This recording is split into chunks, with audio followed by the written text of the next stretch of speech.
یہی 27ویں شب تھی، یہی رجب کا مہینہ تھا۔ میرے آقا حضرت ام ہانی رضی اللہ تعالیٰ عنہ کے گھر آرام کر رہے ہیں کہ جبریل امین جو فرشتوں کے سردار ہیں نبی پاک کے دربار میں آتے ہیں۔ آرام سے جگاؤں کیسے؟ رب کا حکم ہے کہ محبوب کو بلایا جائے، مگر محبوب آرام کر رہے ہیں۔ یہ وہی آرام ہے، نہ جگانے پر صدیق اکبر نے نماز قضا کر دی تھی، نہ جگانے پر سیدنا صدیق اکبر نے سانپ کا ڈس جو ہے وہ برداشت کر لیا تھا، جگایا نہیں۔ اور مولا علی نے دیکھا کہ عصر کی نماز جاتی ہے تو چلی جائے، آقا کے آرام میں خلل نہ آئے، اب جبریل امین کو جگانا ہے۔ اللہ اکبر، بلاوا رب کی طرف سے ہے۔ تو اعلیٰ حضرت نے گویا قصیدہ معراج میں کہا کہ فرمایا یہی سما تھا کہ پے کے رحمت، خبر یہ لایا کہ چلیے حضرت، ذرا سمجھیے گا بات کو، کیا خبر لایا کہ چلیے حضرت تمہاری خاطر کشادہ ہیں۔ کیا کشادہ ہیں؟ جو کلیم پر بند راستے تھے۔ نبی پاک کو حتیم میں لایا گیا، وہاں نبی پاک کے سینہ اقدس کو چیرا گیا اور اس میں نور کی برسات کی گئی، حکمتیں داخل کی گئی، پھر سینہ اقدس کو بند کر دیا گیا۔ آج لوگ کہتے ہیں سائنس نے بڑی ترقی کر لی ہے، اوپن ہارٹ سرجری ہوتی ہے۔ سنو، 1450 سال پہلے ایک بار نہیں، نبی پاک کی 4 بار اوپن ہارٹ سرجری ہوئی، مگر یہ کیسی سرجری تھی؟ نہ کوئی تکلیف ہے، آقا دیکھ رہے ہیں کہ دل کو باہر نکالا گیا ہے اور نبی پاک کے سامنے نور ڈالا جا رہا ہے۔ اللہ اکبر، یہ بھی نبی پاک کا معجزہ ہے۔ اور پھر وہ سفر شروع ہوتا ہے۔ اب نبی پاک مکہ پاک سے بیت المقدس جاتے ہیں۔ سبحان اللہ، بیت المقدس کا سفر یہ براق پر کیا جاتا ہے۔ نبی پاک علیہ الصلوۃ والسلام اب پہنچتے ہیں اس جگہ پر جسے ہم بیت المقدس کہتے ہیں۔ بیت المقدس ویسے بھی دیکھنے کی بڑی تمنا ہے، لیکن جب سے یہ پڑھا ہے اور جب پڑھتے ہیں ایک دل میں عجب تمنا جاگ اٹھتی ہے۔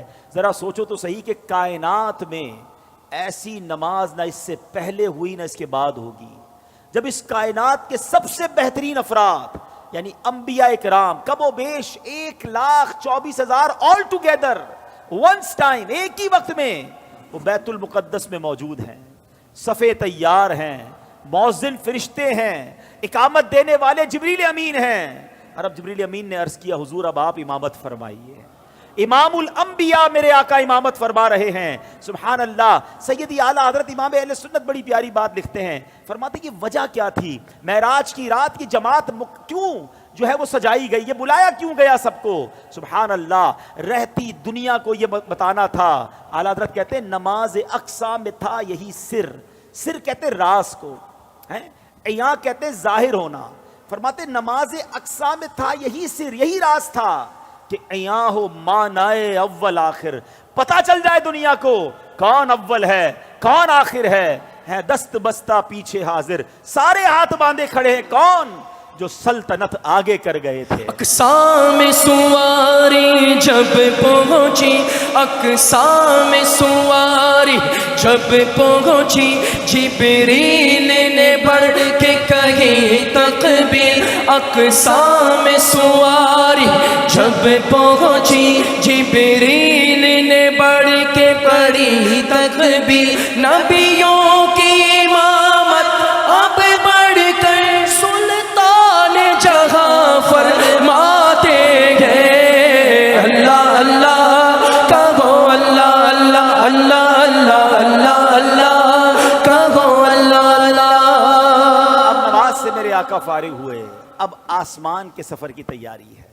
اب سفر آسمان میں وہی براق ہے، وہی بارات ہے، وہی دولہا ہے، وہی باراتی ہیں۔ آن کی آن میں پہلا آسمان آ گیا، اور اللہ کے حبیب کا یہ سفر کتنا فاسٹ ہوا، نبی پاک آگے بڑھتے گئے، اب سدرۃ المنتہا آ گیا۔ اب یہاں جو ساتھی ہے جو ام ہانی کے گھر سے لے کر ساتھ جا رہے جبریل امین، وہ عرض کرتے ہیں کہ حضور بس اب یہاں سے آگے میں نہیں جا سکوں گا، یہ میری لمٹ ہے، اس سے آگے گیا تو میرے پر جل جائیں گے۔ اللہ اکبر، اب اس کے آگے فقط رب کے حبیب جا رہے ہیں۔ یہ وہ مقام ہے کہ جبریل امین بھی پیچھے رہ گئے۔ اللہ اکبر، اب جناب نبی پاک علیہ الصلوۃ والسلام جب آگے جاتے ہیں، جبریل ٹھہر کر سدرا پر بولے جو بڑے ہم ایک قدم، جل جائیں گے سارے بالوں پر، اب ہم تو یہیں رہ جاتے ہیں۔ جبریل ٹھہر کر سدرا پر بولے جو بڑے ہم ایک قدم جل جائیں گے سارے بالوں پر، اب ہم تو یہی رہ جاتے ہیں۔ اللہ اللہ کہو، اللہ اللہ اللہ اللہ اللہ اللہ کہو، اللہ اللہ۔ نبی پاک کا جو اگلا سفر ہے نا، اس کے بارے میں کوئی کچھ نہیں بتا سکتا کہ وہاں کیا ہوا، کتنی دیر دیدار ہوا، اللہ نے اپنے حبیب کو کیا دیا، حبیب پاک نے کیا لیا۔ وہ ایسی راز کی باتیں ہیں، وہ ایسی کرم کی باتیں ہیں کہ جتنا اللہ کریم نے قرآن میں بتایا اور جتنا حبیب پاک علیہ الصلوۃ والسلام نے ہمیں آ کر بتایا، اس کے علاوہ کوئی اس کے بارے میں نہیں جانتا۔ تو اب یہ وہ سفر ہے میٹھے اسلامی بھائیوں کہ جب نبی پاک علیہ الصلوۃ والسلام یہ سفر کر کے واپس آئے، یہ عظیم سفر ہے، جنت کے طبقات دکھائے، جہنم کے مشاہدات کیے، آل ٹوگیدر جب یہ سفر کر کے نبی پاک واپس آتے ہیں تو آج لوگ کہتے ہیں جناب کہ بڑی سائنس نے ترقی کر لی ہے، بڑا مہینوں کا سفر دنوں میں، دنوں کا سفر منٹوں میں طے ہوتا ہے۔ لیکن میرے آقا کے اس سفر میں جس میں ہزاروں سال کا یہ ٹریول ہے، علماء کہتے ہیں اگر اس کو لاجیکلی کیلکولیٹ کریں نا تو یہ کئی ہزار سالوں کا سفر بنتا ہے۔ مگر نبی پاک جب واپس آئے تو جو دروازہ کھولتے وقت کنڈی ہل رہی تھی وہ اب بھی ہل رہی ہے، جو بستر چھوڑ کے میرے آقا گئے وہ بستر اب بھی گرم ہے۔ آقا نے وضو کیا تھا، ہم وضو کرتے زمین پر پانی بہتا ہے، راوی لکھتے نبی پاک آئے وہ پانی ابھی بھی بہ رہا تھا۔ تو ہو سکتا ہے آج کا یہ ماڈرن دور کوئی ماڈرن نوجوان آ کر کہے، سائنسدان آ کر کہے کہ جناب اب تو سائنس نے اتنی ترقی کر لی، تمہارے نبی تو اونٹوں اور گھوڑوں پر سفر کرتے تھے، آج ہم جناب چاند پر پہنچ گئے، مریخ پر پہنچ گئے، بڑا راکٹوں کا زمانہ آ گیا ہے، سپر سونک ایئر کرافٹ بن رہے ہیں، آواز کی رفتار سے زیادہ تیز طیارے بن گئے۔ بتاؤ کیا اسلام میں تمہارے نبی کے پاس کوئی ایسا معجزہ ہے جو آج کی سائنس کو جواب دے سکے؟ اللہ اکبر۔ سنو تو صحیح، ہزاروں سال کا سفر کر کے میرے آقا آتے ہیں اور کنڈی ابھی ہل رہی ہے۔